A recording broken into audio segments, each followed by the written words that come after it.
Welcome to Insights on Thursday, April the 3rd, 2025.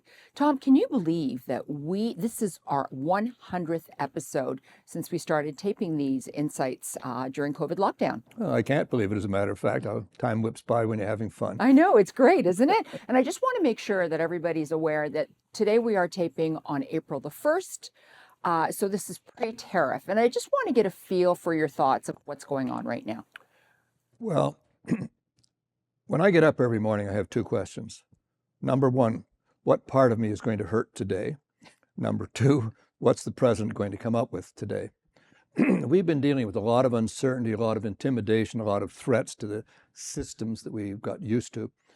I think it'll be helpful, no matter how good or bad it is. I think it's going to be a little bit more moderate than he said originally. I think adults have got a hold of the president and said that, it's going to really cause this or that type of damage. It'll be interesting to see, but my guess is as bad as everyone else's.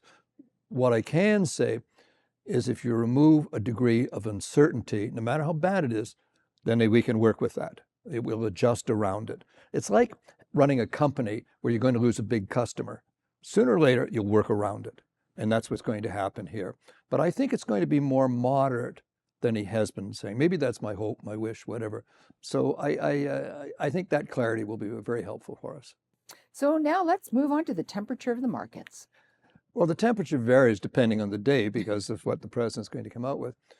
What we're really seeing, markets have actually been a little bit weak over the last little while for several reasons. But what you're doing here is you're reordering the whole world trading system. You are reordering the whole world financial system. You are reordering the whole world defense system. So there is this instability. Markets do not like instability. So, and you're also seeing what's happening in the world is America is resigning from leadership of the free world.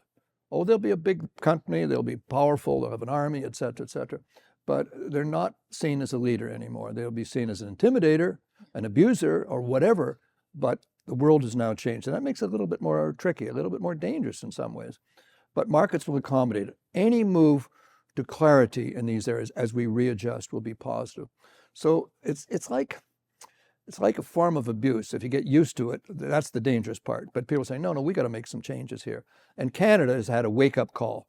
We've got to grow up and have some adults in the room and start to build our own country and not look down south to what should we do next. So I think essentially it's positive. I think it'll be good for markets after a period of time as we readjust to what we're good at and what we can what we can achieve in the world.